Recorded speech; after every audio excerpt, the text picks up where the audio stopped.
Hello दोस्तों, कैसे हो आप सब। मैं मोहम्मद शाह फैसल आप सभी का स्वागत करता हूं अपने चैनल यंगस्टर कॉम्पिटिटिव मास्टर में। तो दोस्तों, आज मैं आप लोगों के लिए एक बहुत ही महत्वपूर्ण विषय जो आपका बाल विकास का है, पहला सब्जेक्ट सीटेट से और टेट से संबंधित है।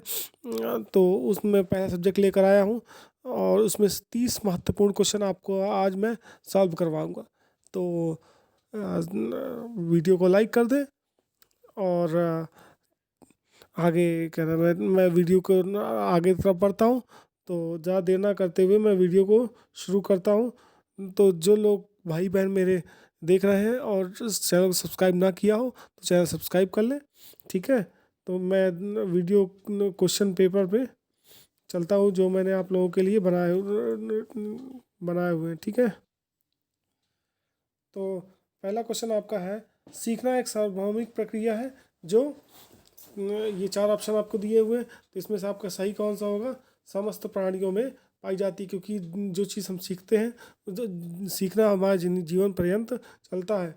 दूसरा क्वेश्चन है आपका, बच्चों से अनुक्रिया प्राप्त करने के लिए आदर्श प्रतीक्षा काल निम्न में से किसके समानुपाती होता है। तो पाठ्यक्रम एक विशेष विषय को दिया गया समय, प्रश्न की कठिनाई स्तर, छात्र द्वारा पिछले अध्याय के प्रश्नों के उत्तर देने में लगा समय, प्रश्न का वास्तविक जीवन में संबंध। तो आपका आंसर क्या सही हो जाएगा, प्रश्न की कठिनाई का स्तर, ठीक है। अब आगे को क्वेश्चन देख लेते हैं। केस स्टडी मुख्यतः प्रयुक्त होती है प्रयोगात्मक अध्ययन हेतु, पिछड़े बालकों के अध्ययन हेतु, सामाजिक सर्वेक्षण हेतु, वैयक्तिक अध्ययन हेतु। तो आपका यह आंसर इसमें क्या हो जाएगा, वैयक्तिक अध्ययन हेतु, ठीक है। चौथा आपका क्वेश्चन है, अवचेतन मन का अध्ययन किया जाता है निरीक्षण द्वारा, बहिरंग विधि द्वारा, अंतरंग विधि द्वारा, मनोविश्लेषणात्मक विधियों द्वारा। तो चौथा आपका सही हो जाएगा, अवचेतन मन का अध्ययन निरीक्षण द्वारा किया जाता है, ठीक है। आगे देखते हैं।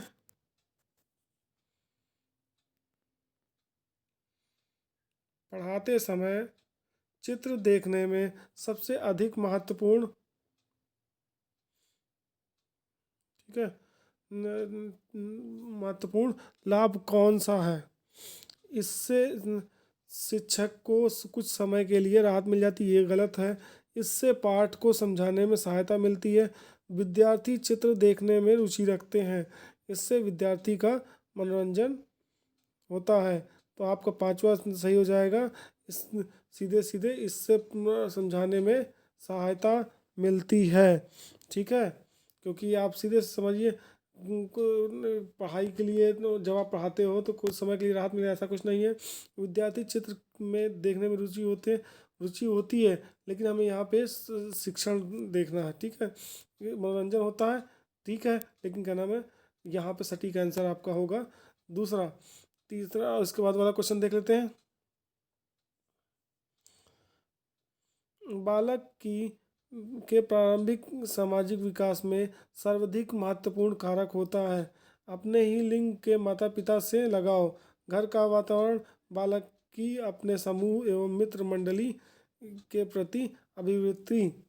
तो आपका पहला आंसर सही हो जाएगा, क्योंकि बालक का सामाजिक रूप में जब सीखता है, जब वो अपने जब उसका क्योंकि सामाजिक या कोई भी चीज़ें सीखता है वो अपने माँ बाप के पास से ही सीखता है, और जो उनके माँ बाप का लगाव होगा वही हिसाब से वो सीखेगा।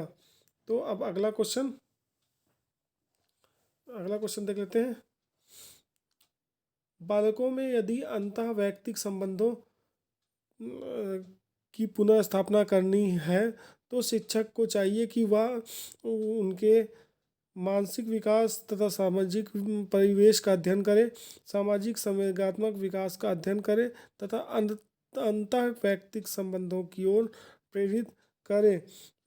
तो शारीरिक संगठन को ध्यान में रखें, उन्हें स्वतंत्र छोड़ दें। तो आपका आंसर कौन सा सही हो जाएगा, ये दूसरा। ठीक है, और उसके बाद तीसरा क्वेश्चन, नेक्स्ट क्वेश्चन देखते हैं। इनमें से कौन सा गुण आमतौर पर सृजनात्मकता से संबंधित है? केंद्रान्मुखी चिंतन, बहिर्मुखी चिंतन, आदर्श सोच, वाक्य विन्यासी, संबंधी सोच। तो आपका सृजनात्मक से संबंधित क्या है? बहिर्मुख आपका होता है, क्योंकि सृजनात्मक चिंतन का एक विशेष प्रकार होता है जो अद्वितीय और नया तरीका है। इससे अपसारी चिंतन भी कहा जाता है। ठीक है, अब आगे देख लेते हैं।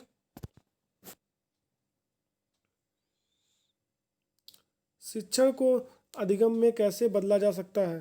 परीक्षाओं का आयोजन करके, रटने की प्रवृत्ति को प्रोत्साहित करके, सामने शिक्षण पर बल देकर, बाल केंद्रित शिक्षा शास्त्र को अपनाकर। तो इसमें कौन नौवां आंसर कौन सा होगा? तो आपका नौवां आंसर हो जाएगा बाल केंद्रित शिक्षा शास्त्र को अपनाकर, क्योंकि शिक्षण में जब बाल केंद्रित शिक्षा होगी तभी सीखने में बालक को आसानी होगी और जल्दी सीख जाते हैं। निम्नलिखित में से कौन सी प्रवृत्ति पाठ्यक्रम निर्माण की सर्वोत्कृष्ट विधि के रूप में स्वीकार की जाती है? तो ये स्वीकार की जाती है विद्यार्थी या अभिलेख द्वारा, या फिर समस्या परक सूची, तीसरा है प्रक्षेपी परीक्षण, चौथा है सोशियोग्राम या समान अभिलेख। तो आपका आंसर हो जाएगा समस्या परक सूची। तो ये विद्यार्थी अभिलेख और समस्या परक सूची, प्रक्षेपी परीक्षण एवं सोशियोग्राम पाठ्यक्रम निर्माण की ये विधियाँ होती हैं, जिसमें से ये समस्या परक सूची प्रथम स्थान पर होती है। ठीक है, अब आगे देख लेते हैं फटाफट। सोशियोग्राम हो गया। अब आगे क्वेश्चन है आपका, विद्यार्थी में पढ़ाई के साथ साथ खेल भावनाओं को विकसित करने के लिए आपको खेल से सर्वांगीण विकास होता है तो बतलाना चाहिए। ऐसा वो तो होता ही है, लेकिन यहाँ पे ये ऑप्शन नहीं सही। उन्हें खेल के माध्यम से पढ़ाना चाहिए। तो आपका आंसर हो जाएगा ये। और इसके बाद विद्यार्थियों के साथ साथ खेलना भी चाहिए। ठीक है, और ये हो गया, खेल के पाठ को अवश्य पढ़ाना चाहिए। तो यहाँ पे आपका आंसर कौन सही होगा? विद्यार्थियों में पढ़ाई के साथ साथ खेल भावनाओं को विकसित करने के लिए आपको विद्यार्थियों के साथ खेलना भी चाहिए। ठीक है, आंसर आपका ये सही हो जाएगा। शिक्षा किसी निश्चित स्थान पर प्रदान की जाती है, यह कथन शिक्षा के किस अर्थ में प्रयुक्त होता है? शिक्षा के संकुचित अर्थ पे, या शिक्षा का विस्तृत अर्थ, शिक्षा का वास्तविक अर्थ। ठीक है, तो ये आपका आंसर आपका हो जाएगा शिक्षा का संकुचित अर्थ में। ठीक है, आगे क्वेश्चन देख लेते। इरफान खिलौने के हिस्सों को देखने के लिए उन्हें तोड़ देता है। तो आप क्या करेंगे? इरफान को खिलौनों के साथ साथ कभी नहीं खेलने देंगे, गलत हो गया। हमेशा नज़र रखेंगे, नहीं ऐसा भी नहीं कर सकते। जिस उसकी जिज्ञासी प्रवृत्ति को प्रोत्साहित करने और उसके ऊर्जा को रचनात्मक कार्यों की तरफ निर्देशित करेंगे, ये सही हो सकता है। ठीक है, ठीक है, ये आपका सही होगा। ठीक है, उसे समझ, क्योंकि उसको समझाना भी वो है। ठीक है, आगे देख लेते हैं। विकास के मुख्य रूप कौन कौन से होते हैं? शारीरिक, मानसिक होते हैं, संवेदनात्मक। हाँ, क्वेश्चन इसमें देखिए, ध्यान देने वाली बात है, इसमें कौन सा नहीं है? समाज विकास के मुख्य रूप कौन सा नहीं है?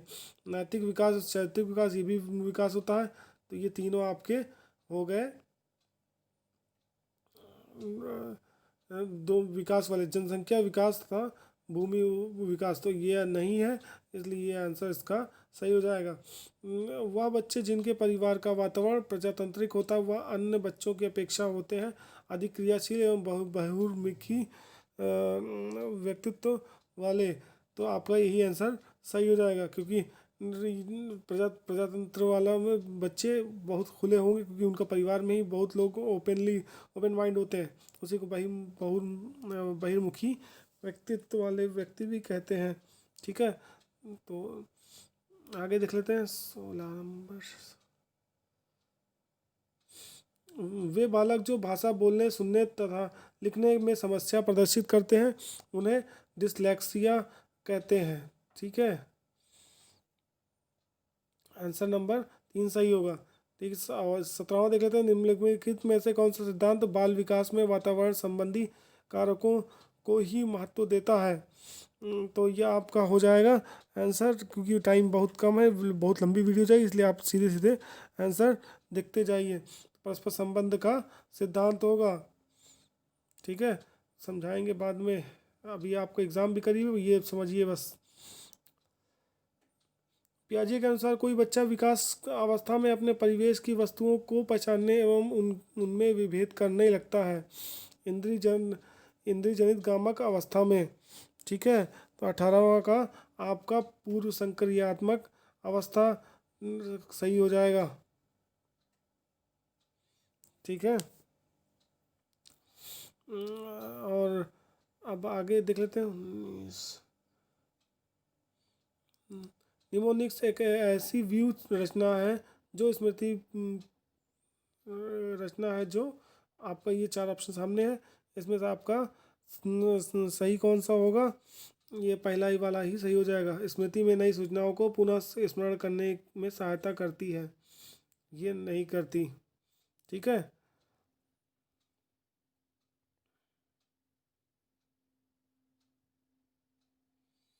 अब आगे देख लेते हैं। वर्तमान समय में बाल केंद्रित शिक्षा पर जोर दिया जाता है, निम्नलिखित में से कौन सा बाल केंद्रित शिक्षा की विशेषता नहीं है? तो बालक के मनोविज्ञान को समझते हुए उसकी समस्याओं को दूर करना, ये भी है। अवगत समाज से करना। ठीक है, बालक को केवल तथ्यात्मक ज्ञान से अवगत कराने पर जोर देना, केवल तथ्य पर, मतलब अपने मन से, जिसको अपने मन से पढ़ाने पर जोर देना, ये हो जाता है किसी तथ्य, मतलब एक पर्टिकुलर शिक्षा देना, ये गलत होता है, इसलिए बाल केंद्रित पर नहीं आधारित होती, ये स्वयं पर आधारित होती है। आगे देख ले, बुद्धि के द्विकारक सिद्धांत क्या है? आपका आंसर क्या होगा? ये चौथा आंसर आपका सही हो जाएगा। सभी प्रकार के मानसिक कार्यों में 2 प्रकार की मानसिक योग्यताओं की विशेष, आप आंसर पढ़ लीजिएगा, क्योंकि वीडियो बहुत लंबी हो रही है, इसलिए आप लोगों को फटाफट आंसर सॉल्व करा रहा हूँ, 30 क्वेश्चन क्योंकि सॉल्व कराने हैं आज। ठीक है, अब आपका हो गया। आप आप किसी नई कक्षा में गणित के शिक्षक के रूप में जाते हैं, तो आपको एक सफल एवं प्रभावी शिक्षण के लिए निम्न में से कौन सी आवश्यक है? तो आपको इन व्यक्तिक भिन्नताओं का ज्ञान होना चाहिए। ठीक है, शिक्षण प्रक्रिया में क्रियात्मक अनुसंधान का उपयोग अति महत्वपूर्ण है। इसमें विशद समस्याओं एवं विशेष शैक्षिक समस्याओं, कक्षागत व्यवहारिक समस्याओं और शिक्षक समस्याओं का ज्ञान होना चाहिए। तो इसमें कौन सा आपका सही हो जाएगा? तीसरा, कक्षागत व्यवहारिक समस्याओं का अध्ययन किया जाता है। ठीक है, ये आंसर आपका हो गया। प्राथमिक कक्षाओं में किस प्रकार की शिक्षार्थियों के हस्तशिल्प की शिक्षा देना उपयुक्त होता है? जो पिछले पिछले शिक्षार्थी हैं उनको हस्तशिल्प देना चाहिए, क्योंकि किसी न किसी चीज़ से वो हो सकता है सीख जाए। तो ऑप्शन अब ये हो गया। आगे क्वेश्चन देखें, समावेशी शिक्षा का निहितार्थ। निहितार्थ क्या होता है ना? आपका ऑप्शन हो जाएगा सामान्यीकरण, ना समायोजन, संस्था युक्त शिक्षा और 4 का विभाजन। तो 25 का आंसर आपका हो जाएगा सामान्यीकरण। सामान्यीकरण हो जाएगा। ठीक है, क्योंकि समावेशी शिक्षा का मतलब होता है समाज के सभी बालकों को ये बालकों या किसी हर तरह के वर्ग को एक साथ रूप से साथ शिक्षा देना होता है। ठीक है। तो निम्न में से किसने नैतिक बुद्धि के 3 अवस्थाओं को 6 चरणों की अवधारणा प्रस्तुत की थी? ठीक है, तो 26वां का आपका सही हो जाएगा। कोहलरबर्ग में ये 6 चरणों में अवधारणा प्रस्तुत की थी। ठीक है, किस नैतिक वृद्धि में दिया था। तो आपका आगे का क्वेश्चन, ठीक है, स्कूल समुदाय की, स्कूल शिक्षक की, शिक्षक बच्चों की, शिक्षक अभिभावक की सहभागिता, इसका हो जाएगा आंसर आपका होगा सहभागिता। ठीक है, ये हो गया। आगे क्वेश्चन देख लेते हैं। स्व आकलन एवं प्रतिपुष्टि के लिए आवश्यक है कि आंसर आप कौन सा ही होगा, ये शिक्षार्थियों को ऐसा अनुभव दे जो उनमें संज्ञानात्मक गुणों का विकास करते हैं। ठीक है, आगे क्वेश्चन देख लेते हैं। 2 क्वेश्चन बचे हैं आज का आपका, ये बहुत ही महत्वपूर्ण क्वेश्चन थे। आप अपने को चेक कर लीजिए, इसमें से अगर 30 में 29 28 सही है तो आपको बहुत ही हेल्प मिलेगी। मान चलिए आप 25 नंबर को क्वेश्चन सॉल्व कर जाएंगे। 25 नंबर लाने को कोई बड़ी बात नहीं है। जब शिक्षक एवं शिक्षार्थी औपचारिक एवं अनौपचारिक रूप से अंतः क्रिया करते हैं तो इस स्थिति में सीखने की प्रक्रिया चलती है। यह सतत रूप से चलती रहती है, क्योंकि किसी भी तरीके से चलेंगे ये सतत रूप में चलती रहेगी, क्योंकि जब सीखने की प्रक्रिया जो होती है जीवन पर्यंत चलती है। विकास की शैशवावस्था में संवेगिक विकास का अध्ययन किया जाता है, साक्षात्कार से, निरीक्षण से, अनुसंधान से, वैज्ञानिक रूप से।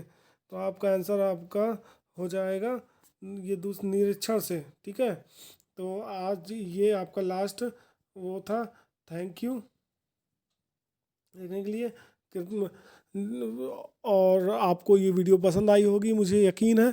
तो मेरी वीडियो को लाइक करें, सब्सक्राइब करें और अपने दोस्तों को ज़रूर शेयर कर दें, जिससे कि मेरी आने वाली वीडियो आप लोगों को मिलती रहे। ठीक है, सब्सक्राइब करके बेल आइकन ज़रूर दबाएं। ठीक है, और अपने दोस्तों में शेयर करें। और ठीक है, थैंक यू, जय हिंद। मिलते हैं अगली वीडियो में इसी दमखम के साथ। बाय।